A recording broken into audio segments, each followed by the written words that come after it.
Well, thank you. Thanks for having me. I appreciate it. Coach, I have to tell you, after hearing this story, I was troubled by it. I think there is a gross miscarriage of justice here. Walk us through the story of Cade Weston. Cade Weston is an amazing special story. Cade is deaf plus, which means he has autism, learning disabilities, social disorders. And Cade lost his mother to cancer, which was a very traumatic event. And, Cade has bounced around from special school to special school. And then in 2021, of April of 2021, he lost his mother to cancer. He had also a very close family friend that in December of 21 also lost her life, and Cade called her second mother. Well, fast forward, his aunt Lucy takes guardianship of Cade, and Cade's love is basketball. He loves it. He watches it. He trains every day. He plays. And so when Lucy took guardianship of him in Long Beach, she brought him to my PE class at Cerritos College in the summer of 2021. And ever since then, we have worked. He's the first one there, the last one to leave. Just what an amazing young man, and basketball meant so much to him. And as things kept going, he kept joining my PE classes over there at Cerritos. And then in the fall of 2022, which would have been this season, we asked Cade, hey, why don't you be part of our team? Our players loved him. Our players just melted with him. He's just amazing, just special force for my players and my team and my staff. And so we got the process started. Now, remind you, Cade is special needs, and so he's not a regular student, which requires regular eligibility rules. And so we had to submit some paperwork so that he could be on the team while serving less than the required 12 units. And that was a process. Lucy, Cade's aunt, had to submit and resubmit paperwork after paperwork, answer questions after question, so that they could get this right. And so, he was practicing with the team in the fall of 2022. He's in our practices. And the kids learned sign language. And it was a really good situation for him. And finally we get to, the meat of the story here. This is kind of the tough part is, we get to December and his paperwork still hasn't been cleared. It was submitted early December, I believe, the 7th, and finally got to the state office, the 3C2A office, on December 12th. Well, we were planning to go on an overnight trip to Visalia to play 2 games, Friday night, College of Sequoias, and Saturday night, Porterville. And unfortunately, we had to inform Cade that he couldn't go with the team because we were still waiting for a signature. And we don't understand why it took so long, and I still don't understand why the state office didn't clear him. So his aunt says, Russ, Cade wants to go so bad, we are going to pay our own way. We're going to drive him up on our own. We're going to bring our own interpreter and get our own hotel room so Cade can be with his team, because that's all he talks about. So the first night, he did not play. The second night, we played Porterville. We're up 20 points with 1 minute and 48 seconds in the game, I believe. And I look down the bench, and there he is. He's looking at me. Players are saying, put him in, coach. The staff is like, coach, this is the time. You may not get another chance. And I put Cade into that game, and he jumped up. He ran so fast to the scores table. Can I stop you real quick, Coach? Sure. I want to interject. I mean, I'm fascinated by this story for a million different reasons, and Fred knows, and a lot of people know. But in that moment, 148 to go in the game, your players, teammates are saying put him in now or never. What is going through your head at that moment, at that time, because you want to get this kid in the game? Are you thinking about he's not been cleared yet, or are you just this is the moment, Yes. and I gotta act right now? Yes, you know what? There was that moment. Well, hey, he's not cleared. I can't do this. And then just the human part took over, the humanity of it all. Yeah. It was a moment that, in that moment, I would do it again. And the repercussions, the positive repercussions during that moment at that game were insurmountable. And after the game, people came out of the stands. The officials go, I can't thank you enough for having the decency to be able to have a kid like that on your roster and do that. And the kid talked about this moment, this minute and 45 seconds for a week. I mean, a week. And we get home, and within a few days, his paperwork is eventually signed. And unfortunately, our athletic director self-reported that we played an ineligible player. And I understand the spirit of the rule, guys. The rule is to prevent coaches from trying to get a ringer or somebody with a high caliber talent to be able to play with less units, less than a required eligibility. And this was not the case. And so, all right, the story, Coach, let me stop you so I can reset. Sure. If somebody's just tuning in, this is Coach Russ May, Cerritos College. What happened was he was talking about Cade Weston, young man who was challenged. They applied for him to be able to play. There was a delay in the opportunity. They didn't get around to it soon enough. There was an opportunity. They played him in a game. It meant the world to him, something that had never happened to him in his life. Following that, it was self-reported, and then he was approved to play. Then they finally approved his paperwork. Fine. Correct. Once that happened and it was self-reported, then the school was notified that you had to sit out a game. Is that correct?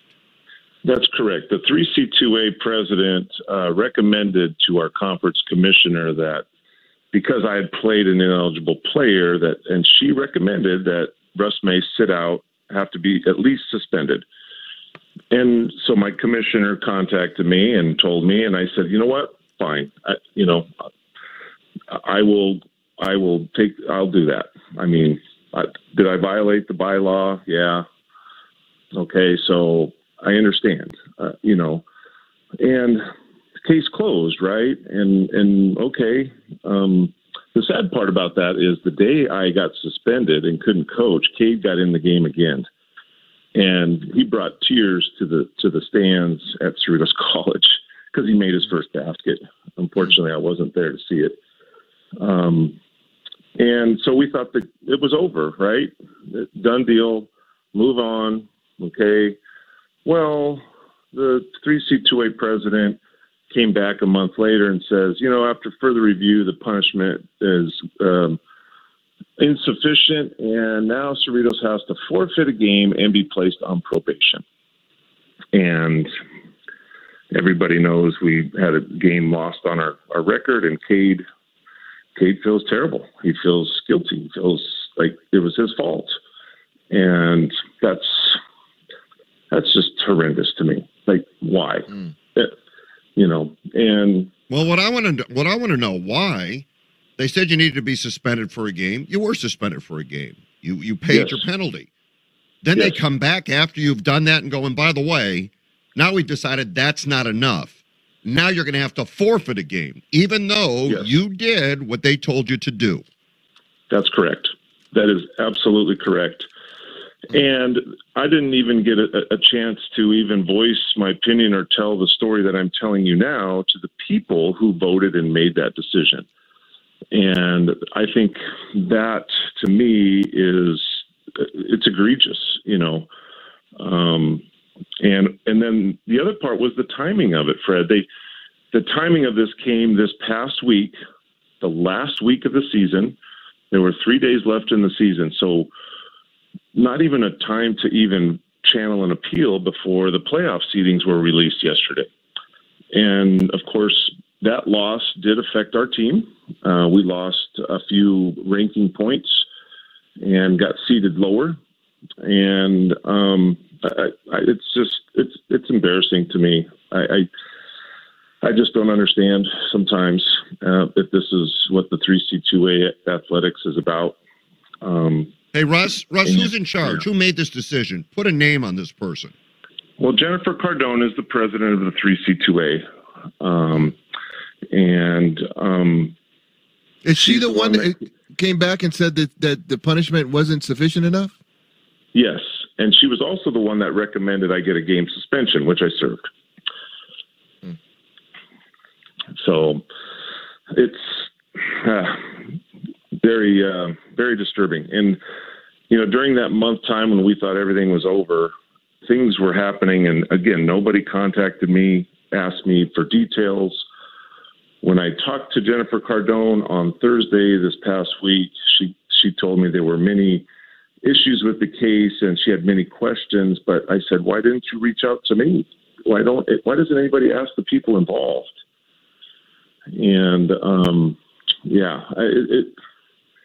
it's just gone way too far. Rodney is someone, and I mentioned this to Coach May last night, the Hollyrod Foundation. You understand what it's like for these kids to have an opportunity. 100%. I mean, this. Oh man, I read this story. I heard this story last night, and just it bothered me to my core because, as you've mentioned several times, Coach, where is the humanity? Where is just looking at a situation and having some common sense, and the benefits clearly outweigh any kind of punishment or rule breakage that you may have had. It is so ridiculous to me that not only would they, because he was going to get approved, correct? I mean, he was going to get approved, so it wasn't like he wasn't going to get approved.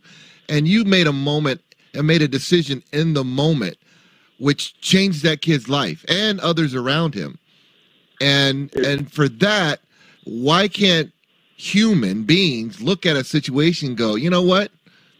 Yeah, the letter of the law says this, but really this outweighs the letter of the law. And maybe, as a matter of fact, this could be a loophole in the law that we change if this is a situation like this. You remember a kid, speaking of our foundation, years back out of Rochester, New York. His name was Jason McElwain, J-Mac. Yes. And he came on, and it went viral. He came in the game, similar situation, hadn't played, was the manager, suited up the last game, senior year, on the spectrum, autism spectrum, and hit like 6 3-pointers. I remember that. And people went nuts and went crazy. We got in contact with him. We honored him at one of our events, brought him out. He was a hero to my son at that time. My son, RJ, who was diagnosed at 3. Couldn't stop talking about him because here's a kid that was doing something that a lot of people said he couldn't do. The inspiration that he gave to my kid and others was you can't put a price tag on it. So first of all, I want to say I commend you. I support you. And we are with you 100%. I think it is absolutely absurd that they punish you. First of all, they punish you and then punish you twice. Yeah. And did not allow you to appeal. And the people got affected were the players and Cade. And this is I told Jennifer Cardone, I said, this is a moment that we should have celebrated as a state institution.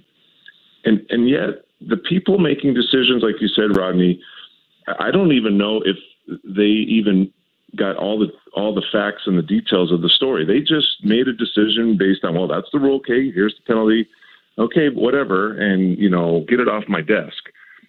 And again, we've lost the human element, and it's sad. It's frustrating for sure. Coach, well, I'll tell you something. We want to help everybody find the human element. And Thank you. we appreciate you sharing the story with us. Our heart breaks for you. It breaks for Cade. It's wrong. It's really galling, to be quite honest with you. And you find people in positions of authority now that are a little more than paper pushers. And they read a manual. And they stick to it. And they don't understand the nuance of anything. And I think we find this in all lines of business now. And it's disturbing beyond belief. So we appreciate you coming on. We root for you in your playoffs. Despite the fact you would have had a bye, now you've got to play. We root for you. We support you. And I'll tell you one thing. I'll lob a call to Jennifer Cardonas. Yeah, we will. I'll be happy to lob her a call, and we'll ask her to come on and explain this. Absolutely, we will. Gentlemen, I can't thank you enough for the time. And, I'm praying that we get a moment this week and get Cade in the game, and would be fitting for him to make a basket this week. And hopefully a victory for us. And I love that kid, and he's changed my life, my players' lives, and it gives us all a great perspective. So thank you again for the time. I can't thank you enough. Coach, we're rooting for you. Thanks again. Coach. Well, thanks, guys. Have a good one, and we'll talk soon.